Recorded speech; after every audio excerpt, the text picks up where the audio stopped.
Hello darlings, it's Tess. It is a lovely morning here in Sydney. I'm going to the St Ives Medieval Faire. It's this lovely event that's historical. It has markets, it has food, it has like jousting and really cool stuff like that. It's just a bunch of people getting together to celebrate history and creativity and their love for this world. And oh my god, it's just going to be so much fun. Yeah, let's get this day going. Alrighty darlings, we are at Gordon train station. This is the beautiful Laura who's in her star dress, leaf crown, and then you guys got to see these earrings. They're amazing, moon and star earrings. And I'm with my backpack that completely isn't medieval, but who cares. And we're waiting for our friend Ria and her service dog Maximus, and we're just gonna have so much fun, right Laura? Right.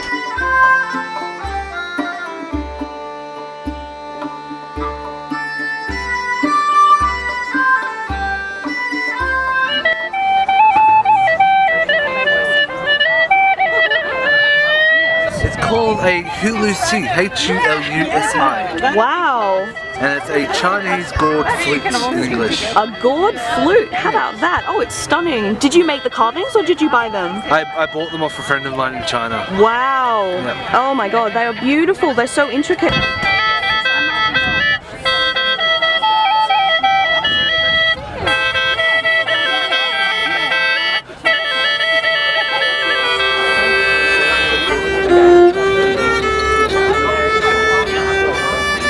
Do you want me to hold Max if you want to use your hands? No worries.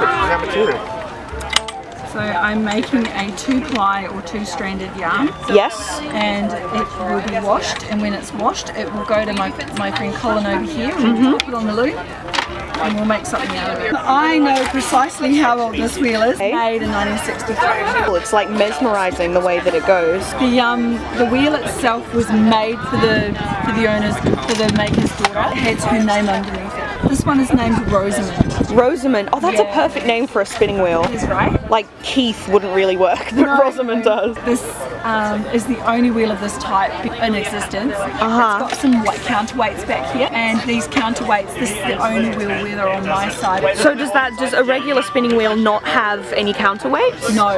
Wow. What it does is it makes the treadling for me much easier. I have no effort. Okay. In fact, I can easily change my foot. Oh, right. With no stoppage. And now that I'm almost at the end there, I'm going to start slowly bringing these threads back to fill as much of this bobbin as I can. It's like soothing. It just keeps going like a pottery wheel. I was doing this earlier and I was nearly asleep. Oh yeah. Have you had a princess prick her finger and go to sleep? Touch the spindle.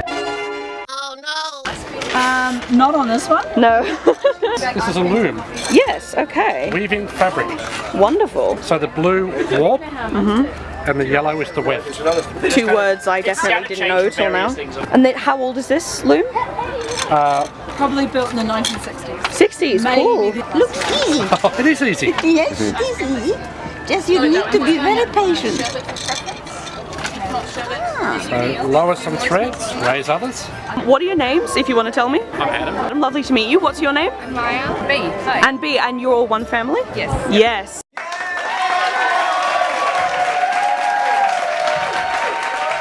So awesome. What kind of vibe is this? It's like a pirate. I really like We're it. a bit all over the place. I'm kind of Renaissance. Okay. Yeah, I'm just sort of mismatching what I found in the dresser box. This is a whole like situation. I love it. Gallery Serpentine made the jacket.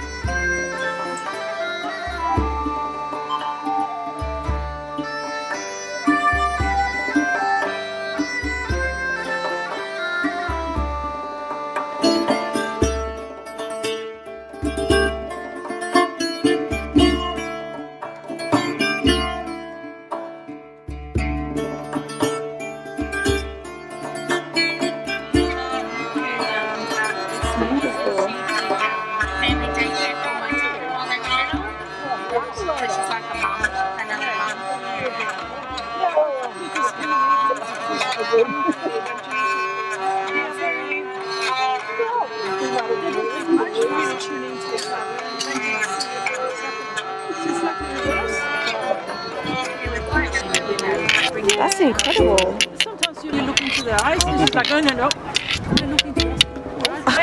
Wow. Okay, so the character that this is based on is Yeah. a victim of abuse by his uncle. Right. Sometimes the artist that made this character Yes. would sometimes represent him as a dark angel. Okay. With the idea that the only way to really be able to live with the horror that's happened to him is Yes. to be able to accept it. Wow. Only really by being able to acknowledge, okay, yes, this is the card I've been dealt, only by that he can be free. Wow. Sounds great, Laura. That's amazing. What type of wood is this? This that I'm using at the moment is golden elm. Golden elm. Cool. The elm is probably European in origin, I would say, or possibly American. A friend of mine is a tree lopper, and he said they have so much timber. He said he hates to see it go to waste, so every event that he comes to here, and he comes quite regularly, so he brings timber. Oh, that's lovely. Wow. So they're all made of natural dyes. Yep, this one and this one were exactly the same dye bath, Yes. but this was at the start and this was at the end. Wow. And this one Okay. was mordanted with alum and iron, which is kind of like a chemical process you mix it in. Yes. And this one was mordanted with copper. So they're both from the madder plant, but the different mordants have changed the colour. Oh wow. This is elderberries, I think it says. Of course, I go for the purple one. Of course, yes. Of course. With alum, so alum is basically just a chemical that you use. So you soak the yarn in the chemical beforehand and then you Yes. dye. Using heat and the mashed up plant, and that causes different colours. And you need the mordant, which is the alum or copper or iron, Yes. to help fix the colours, otherwise they just fade away. These ones are a machine spun, Okay. these here are hand spun. Ah, okay. You can see the difference. Yeah, absolutely. Yeah. Wow. They look beautiful. Yeah. Do you guys know the show Outlander? There's a scene where they're walking wool across the table. It's in the first season. And they use like pea to set the dye.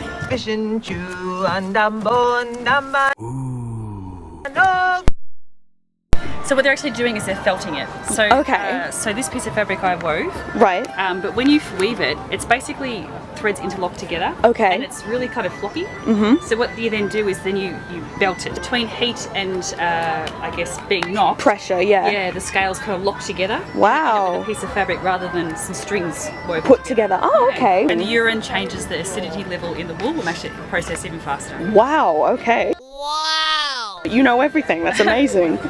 That gown there is beautiful. Isn't it? It so is. Is that handmade?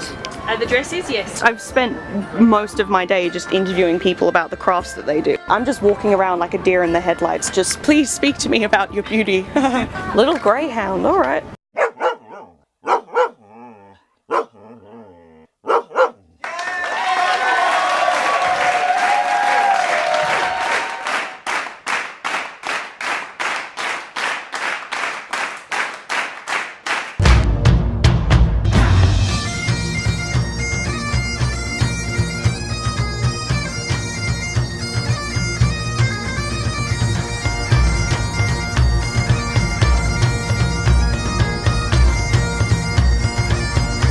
I'm having the best ice cream sundae I've ever had.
basically the hats are a symbol of more the summer and the spring. So over in England, when most dancers dance, they dance more in the summer. So this is the dog dragon. His name is Larson. And then That is Myrtle. Myrtle. These are beautiful. Wow. This rose one over here is killing me. These like sirens? Yeah. I just felt like I needed to draw mermaids. So.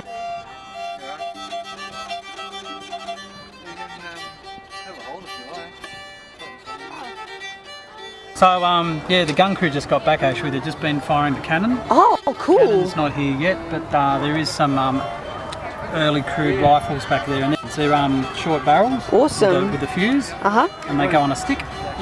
And basically, if this is alchemy, but the alchemy is used for making gunpowder in this case. Okay. I'm used to medical, but this is used to for make gunpowder. So the weighing, also the weighing of coins, paying the gun crew. Wow, that's awesome. Our gun crew would be about 4, 5 or 6. Okay, so are these like, do they have names? Saltpeter. Saltpeter, okay. Sulphur. Or portraying sulphur. Yes. And charcoal. Charcoal, wow. As you can see, that this charcoal is condensating. Yes. And apparently, I don't know a lot about it, but when the water can, you can't just use it dry all the time. It needs a certain amount of water. Right. And in the 14th century, I think when they first started out, they started using urine actually. Ooh. Yeah. Urine, not in just medical, but it was used in making gunpowder. Okay. Very common knowledge around that time. I don't know exactly how, but. They used to let the urine sit in large, shallow pools. Eventually, on top of it, they'd collect like a scum. I beg your pardon? A slightly purer version of the saltpeter, which was contained in it. Scrape that off, and they'd try and purify it. It's not too dissimilar from salt farming. Wow.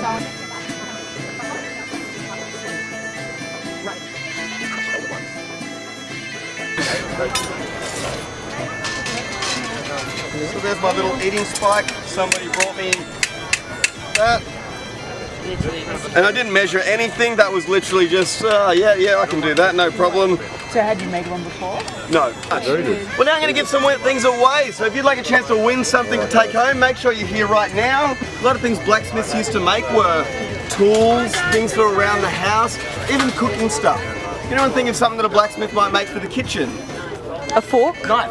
And who said fork? Me. Exactly right. Oh, thank you. Nor did the creature keep him waiting, but struck suddenly and started in.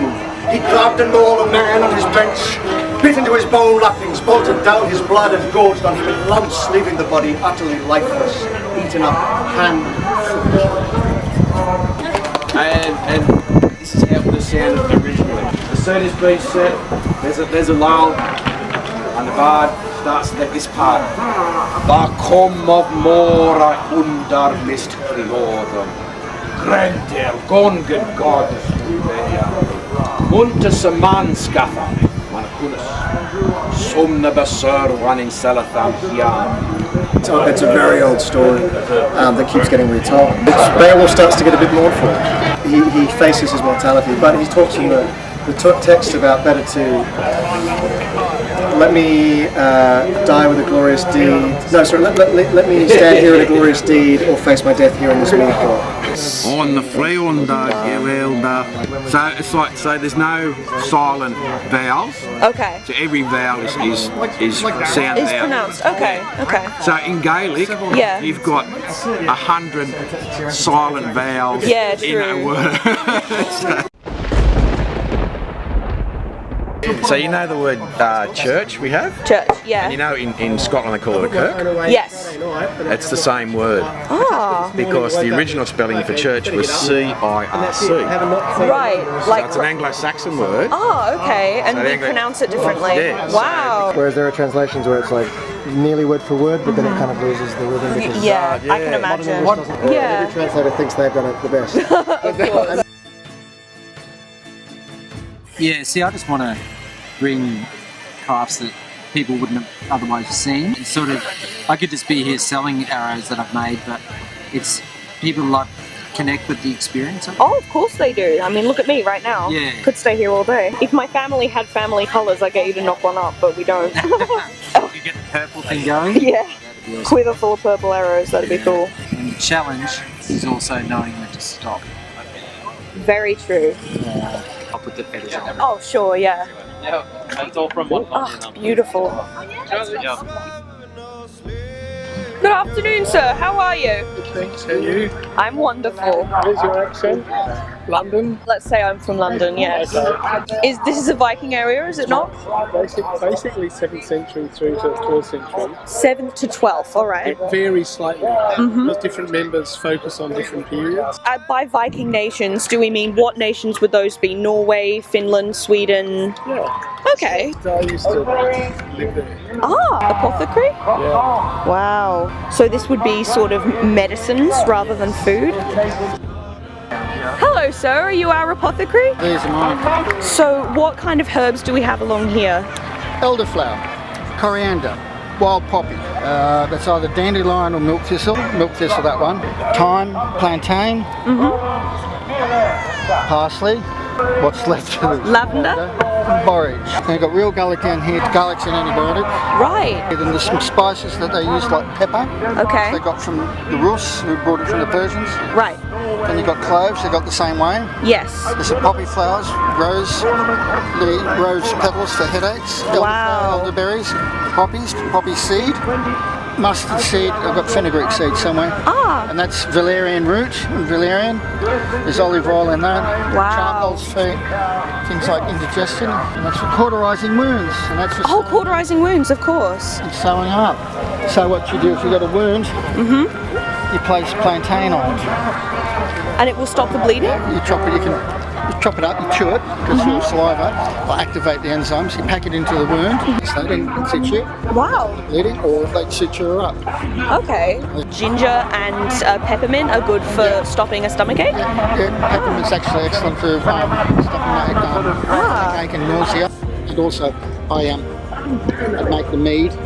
Okay, Snorri, we've got to reset that bone. Here, you're going to have a big glass of this. Have another big cup of Ah, yes. Are you happy? Good. Oh, good. Hold him down. What do you make mead out of? Honey. Oh. Once upon a time, in England, it was the main drink. You drank mead. Mead, yeah. And then Henry VIII stuffed it up.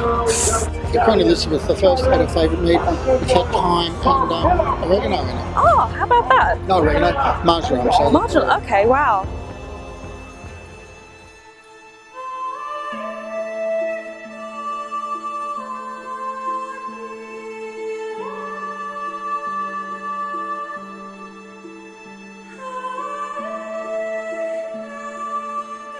How long have you been doing this type of calligraphy? For about 27 years. I started doing it when I was in my 30s. I worked in a pen shop. We used to get so many people come in and ask us if we could use certain papers and certain inks. So I said to the owner, you should send somebody for a calligraphy class. Not realising I volunteered myself. Well, thank goodness you did, because now you just have this beautiful skill that about probably nobody in the world actually has. If I won the lottery, I'd get the lot. Well, we'd certainly sell it to you. Yes. We're doing personalised bookmarks for $2.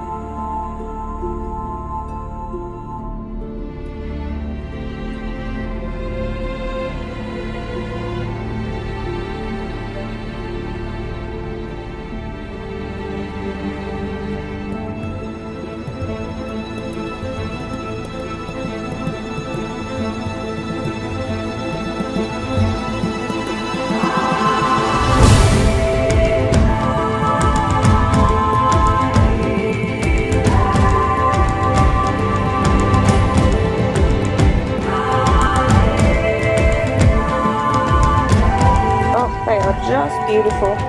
Purple's my favourite, I know it's shocking. Oh, that is beautiful, thank you so much.